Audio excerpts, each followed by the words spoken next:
Estamos de volta com o Band Entrevista, hoje conversando com o especialista em direito eleitoral, José Eduardo Alckmin.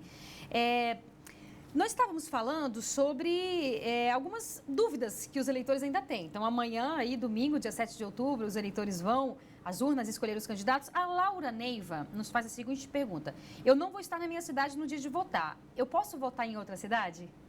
Laura, não pode, infelizmente, né? Mas é que as urnas eletrônicas, elas são carregadas previamente com o cadastro dos eleitores daquela sessão. É verdade. Então, se você está cadastrada numa determinada cidade, não há como esse cadastro ser repassado para outro município, outra localidade. No passado já aconteceu, quando a votação era em cédulas, era possível, né?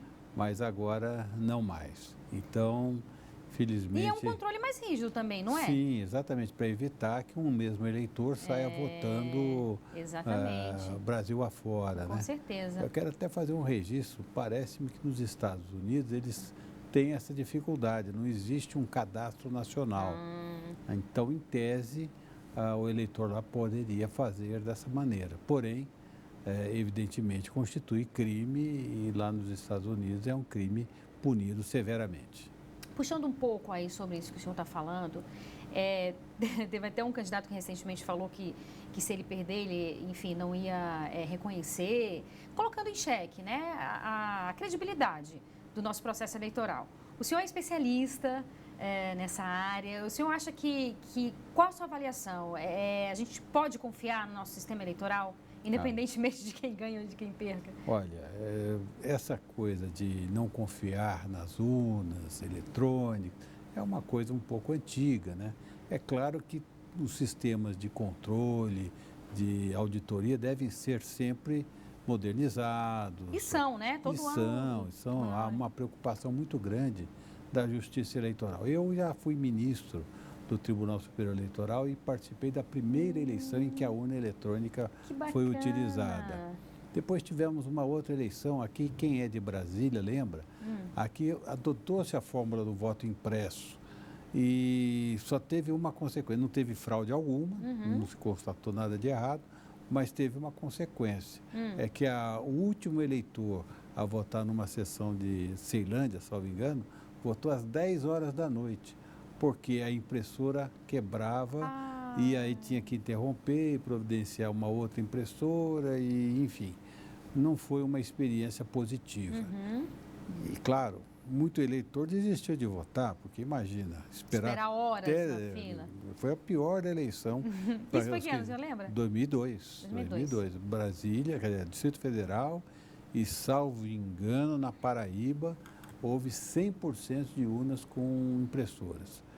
Então, esse é o problema que a Justiça Eleitoral reluta em aceitar a impressão do voto, porque tumultua o processo eleitoral sem vantagem, né?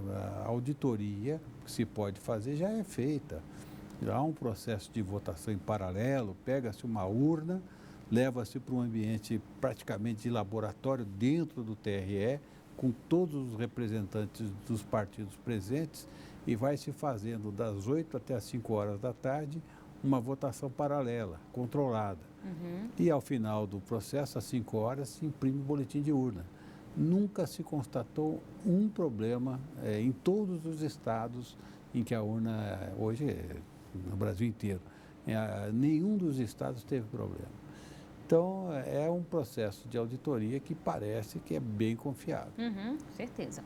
A Ângela Polig, o que é quociente eleitoral, quociente partidário e voto em legenda? Nós falávamos um pouco sobre isso, mas acho que vale a pena a gente aprofundar, né, para os eleitores conhecerem mesmo. Então, o quociente eleitoral reflete o número de votos necessários para se ocupar uma cadeira, né? Então, é aquela operação que eu descrevi. Número de votos válidos dividido pelo número de cadeiras em disputa. Então, isso se aplica às eleições proporcionais de deputados. Então, por exemplo, Brasília são 8 deputados federais. O número de votos dos eleitores que votaram validamente, excluindo brancos e nulos, dividido pelo número de cadeiras, 8. Aí você tem o quociente partidário, ou, perdão, eleitoral. Depois disso, você vai definir quantas cadeiras, né, aquele partido teve. Então, pega-se o quociente eleitoral, pega-se o número de votos do partido, divide esse segundo pelo primeiro. Então, digamos, 100 mil votos, quociente eleitoral. O partido teve 200 mil, para facilitar o cálculo. 200 mil votos divididos por 100, temos duas cadeiras obtidas por aquele partido. A gente tem, por exemplo, a gente teve aí no passado aquele chamado efeito Tiririca. Sim. Né? Qual foi aquele outro candidato também, o Enéas? O Enéas, né? Então, são candidatos que tiveram uma votação muito expressiva e que, junto deles, eles saíram trazendo candidatos que também eram da mesma coligação e que não tinham expressão nenhuma em termos de voto. Candidatos que teve, como você falou, às vezes dezenas ou centenas de votos, que jamais estaria ali. Isso hoje em dia não aconteceria? Não, isso hoje não, porque houve uma alteração da lei em 2016, exigindo que o candidato, para poder ser chamado para ocupar a cadeira, tenha um mínimo de votos. Sim. Então, evita esse fenômeno. Exato. Agora, é de se pensar que no nosso sistema proporcional, o que vale é o peso do partido, e não tanto o candidato. O peso do candidato é apenas para definir, dentre aqueles membros do partido, qual será chamado para ocupar uma cadeira. E, de fato, fica uma coisa meio aberrante. Agora, qual é o problema? É que o nosso sistema é proporcional e ele talvez seja pouco compreendido pelo eleitor. Sim, com certeza. E isso dá distorções. O eleitor, antes de tudo, ele tem consciência de qual partido ele apoia. Eu sei que é uma proposta um pouco ousada da minha parte. Ainda mais diante de tantos partidos que a gente tem, 35, quer dizer, é muito difícil. Mas, no sistema proporcional, que bem ou mal é o que está aí, deve-se primeiro optar pelo partido. E depois é que se vai ver, dentro daqueles candidatos do partido, qual a voz que melhor representa o seu ideário. Essa que é a fórmula correta de votar. Mas hoje o que acontece?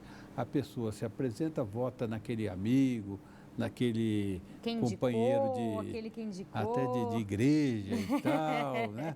Acreditando que será um grande deputado e sem saber está elegendo talvez um elemento, ou digo melhor, um candidato que ele jamais votaria, mas que está no mesmo partido e às vezes tem mais força eleitoral.